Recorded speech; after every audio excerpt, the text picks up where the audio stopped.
آئندہ جمعہ پڑھنے آنا تو غسل کر کے آنا. میرے نبی پاک نے غسل کرنے کا ارشاد فرمایا جمعے والے دن، غسل کر کے آنا. لیکن سنو نا یار، ضرورت کس چیز کی ہوتی ہے؟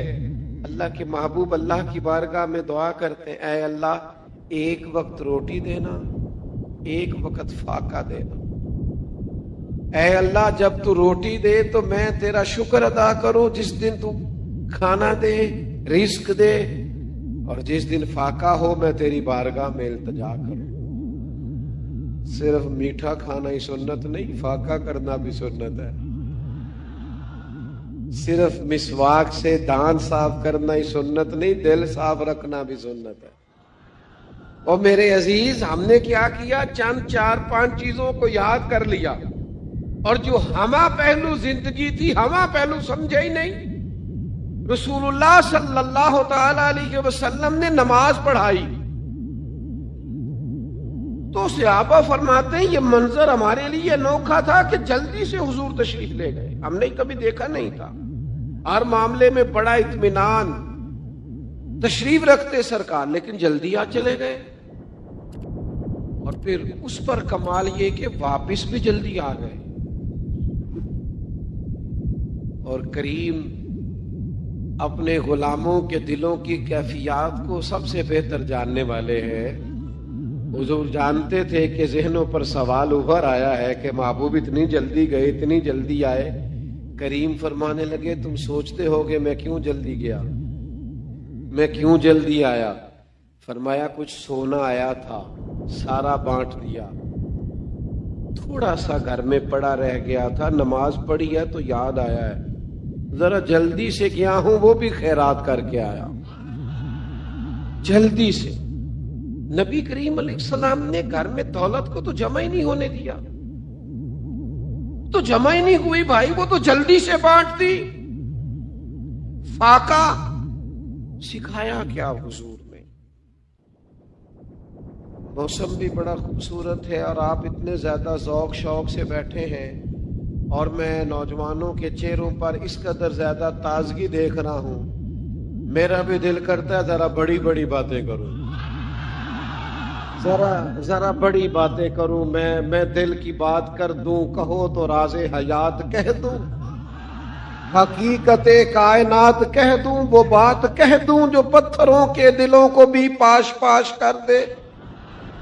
سنو نا جوانوں، ہمیں چھوٹا کر دیا گیا، برادری کی، قبیلے کی، ملک کی، اور چھوٹی چھوٹی چیزوں میں الجھا دیا گیا ہے. بازو تیرا توحید کی قوت سے کبھی ہے، اسلام تیرا دیس ہے، تو مصطفی ہے.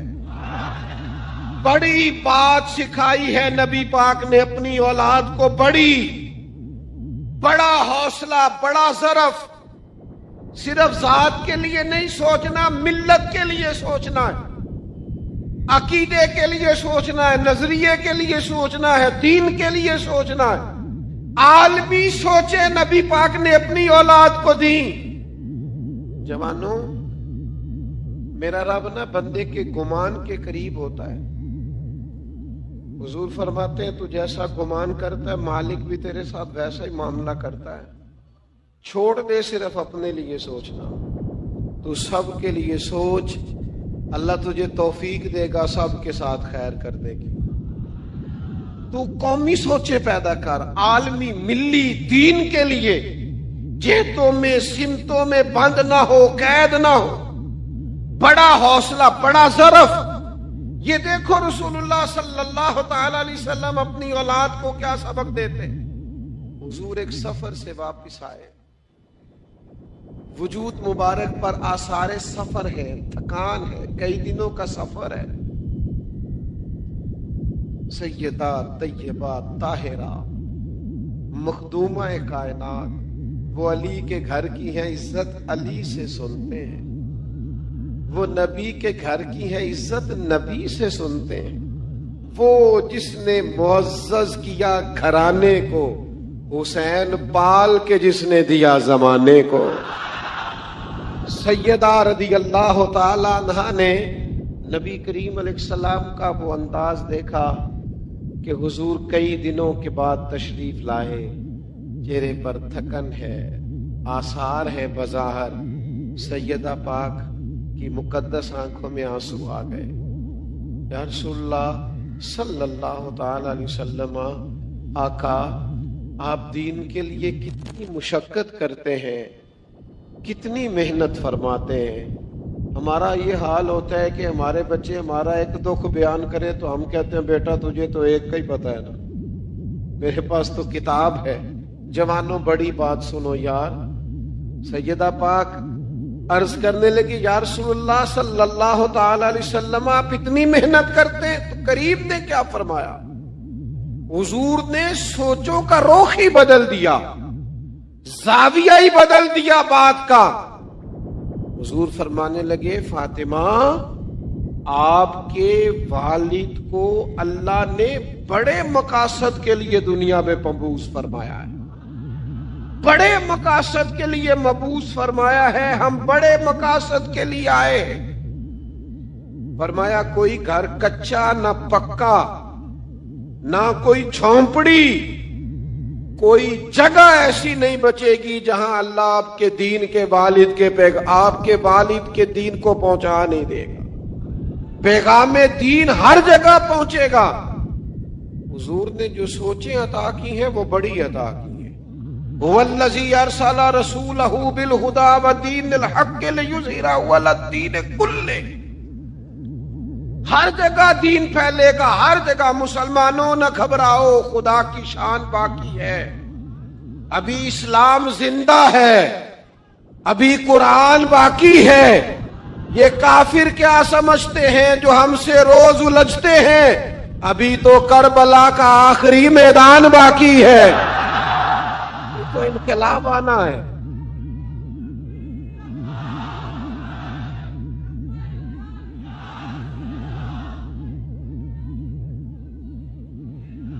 سنیں توجہ کریں میری بات پر۔ تو حضور نے عالمی سوچیں دی، فرمایا کوئی جگہ ہی نہیں بچے گی جہاں آپ کے والد کے دین کے پیغام کو اللہ پہنچا نہیں دے گا۔ تو بڑی سوچیں اپنے بچوں کو دے، محدود نہیں، صرف روزی روٹی کی نہیں، بڑی سوچیں۔ اور پھر